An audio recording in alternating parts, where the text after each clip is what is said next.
Sheikh Mohammad Yusuf, general secretary J&K transporters welfare association.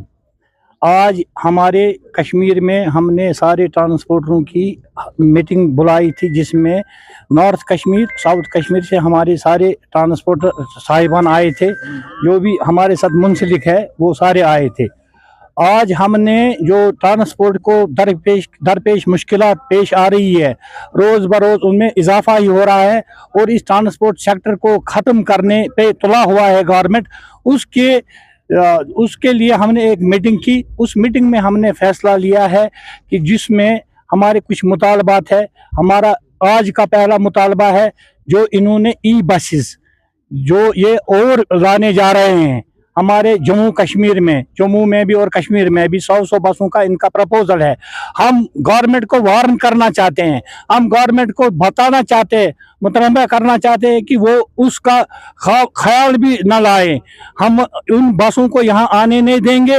हम transporter सड़कों पे मर जाएंगे, लेकिन उन बसों को यहाँ पे इंट्रोड्यूस करने नहीं देंगे, क्योंकि जो पहली इंट्रोड्यूस बसें हैं वो अपने मन मर्जी के मुताबिक हमारे हर रूट पे हमारे ड्राइवरों का हर नुकसान कर रहे हैं और अपने मन मर्जी के मुताबिक चलते हैं। यहाँ दोहरा मयार अपनाया जा रहा है। प्राइवेट ट्रांसपोर्टरों के साथ एक मयार अपनाया जा रहा है और RTC और ई बसेस के दरमियान दूसरा मयार उनका बनाते हैं ये लोग।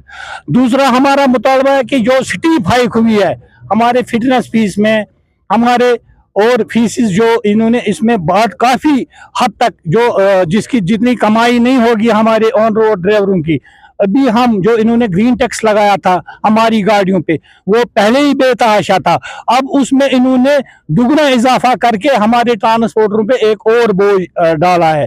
और दूसरा ये फिटनेस के लिए वो ATS सेंटर खोल रहे हैं, उसके लिए भी हमने आज पूरा डिस्कस किया।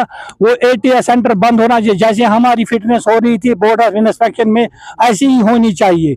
दूसरा जो ये चार्जिंग पॉइंट बना रहे हैं, चार्जिंग पॉइंट के नाम पे इन्होंने अड्डे बनाए हुए हैं। जैसे पान चौक में इन्होंने कहा हमें कि पहले हमें कहा गया कि ये चार्जिंग पॉइंट है और वहाँ से बाज़ाब्ता अभी इनकी ई बसेस चल रही है। इसी तरह बेमना में भी ये है, इन्होंने वहाँ भी इंस्टॉल किया हुआ है ये चार्जिंग पॉइंट। दूसरा वो जोनीमर रोड पे भी ये बना रहे हैं। हम उसके खिलाफ भी हमने एक आज पूरी तफसीली मीटिंग ले ली और उस मीटिंग में हमने फैसला लिया है कि हम जम्मू के जो हमारा काउंटर पार्ट है उनको एतमाद में लेके हम एक ऐसा लाए अमल मुरतब करके हम एक ऐसा कदम उठाएंगे जिससे जो हुकूमत के वहम गुमान भी में नहीं होगा।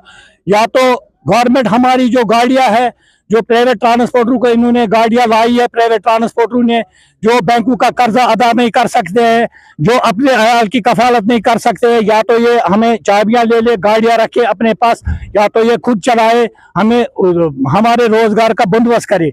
या तो अगर इनको चलाना है जो जिस तरह से प्राइवेट ट्रांसपोर्ट आप देख लीजिए, हर जगह पे खिलाफवर्जी हो रही है, हर जगह पे कंजेस्ट है श्रीनगर सिटी, वो उसकी वजह ई बसेस, ई ऑटोज, RTC बसेस एक दोहरा मयार अपनाया जा रहा है। हमें हमारे बसों को यहाँ पे पांपोर और पांता चौक में, पारिमपोरा और पांता चौक में रोका जा रहा है, उनको आगे नहीं आने देते हैं। ई बसेस वो सारे J&K में चल रही है, उनके लिए रूट खुले हैं, RTC के लिए रूट खुले हैं, जबकि को डायरेक्शन उनके खिलाफ भी है, हमारे खिलाफ भी है। हमें वो तो हम उनके साथ ही मुंसलिक है, ये J&K ट्रांसपोर्ट वेलफेयर है, हम उनकी एक इकाइयां हैं। यहाँ पे जो कश्मीर है, कश्मीर भी उनका एक पार्ट है। वो उनके साथ हमारी हर वक्त ये होती है, वो हमें हर वक्त साथ देते हैं। जम्मू के जो ट्रांसपोर्टर है वो भी सख्ती में है, जिस तरह कश्मीर के ट्रांसपोर्टर है उसी तरह जम्मू के ट्रांसपोर्टर में भी सख्ती हो रही है। मंडे को हमने एक मीटिंग रखी है।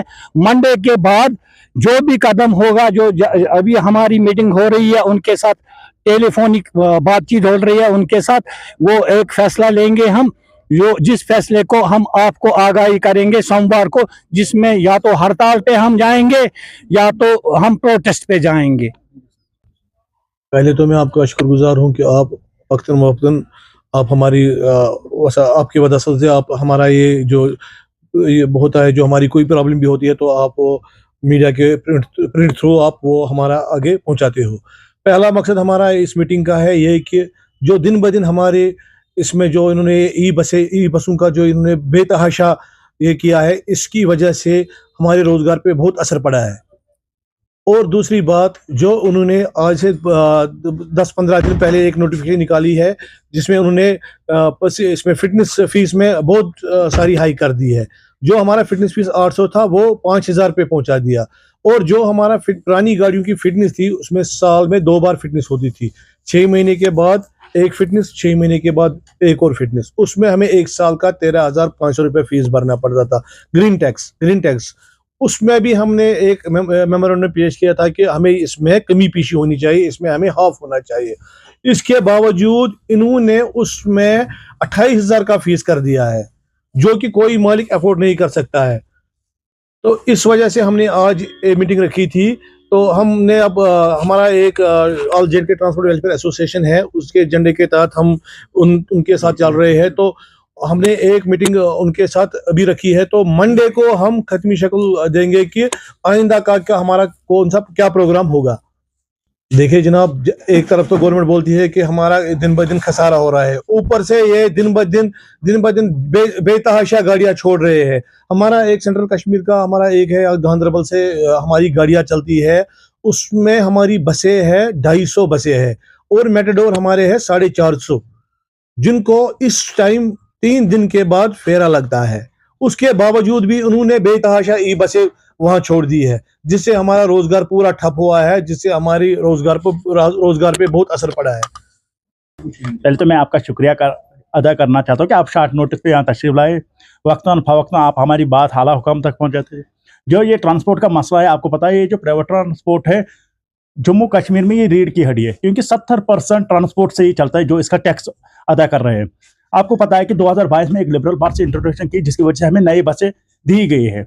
अगर हमारे पास अब नई बसें, नॉन पिलोट बसें हैं, तो इनको ई बसें चलाने की ज़रूरत नहीं है, क्योंकि उनके पास भी वो नॉन पिलोट है, हमारे पास भी नॉन पिलोट है। आपको पता है कि अगर ये बोल रहे हैं कि गवर्नमेंट यहाँ बोल रही है कि यहाँ पे हमें महीने में 2 लाख या 3 लाख या 2 करोड़ का नुकसान हो रहा है, तो ये 2 करोड़ अगर ये दूसरी जगह इन्वेस्टमेंट करेंगे तो अनएम्प्लॉयमेंट, जो बेरोजगारी है वहाँ से दूर हो जाएगी। तो हम चाहते हैं कि जो हमारा ये प्राइवेट ट्रांसपोर्ट है इसके लिए सही कदम उठाया जाएगा। ये जो ई बसों का मसला है, ई बसें तो सिटी में ही चल सकते हैं, क्योंकि फिर इनका नाम क्यों दिया गया है स्मार्ट सिटी। स्मार्ट सिटी का माने होता है कि ये सिटी के अंदर 10 किलोमीटर जा सकते हैं, यहाँ से ये सेंट्रल कश्मीर नहीं जा सकते, साउथ कश्मीर नहीं जा सकते। इंशाल्लाह जो हमारे all J&K transport welfare association है, जो इसके बैनर तले जो भी फैसला आ जाएगा, साउथ से लेकर सेंटर से लेकर भारत और जम्मू तक एक ही फैसला होता है। जी, जो भी हमारा जो जे.एंड.के ट्रांसपोर्ट वेलफेयर एसोसिएशन है, जो उसके आर्डर हमें मिलेंगे तो इंशाल्लाह हम उन आर्डर पे चलेंगे।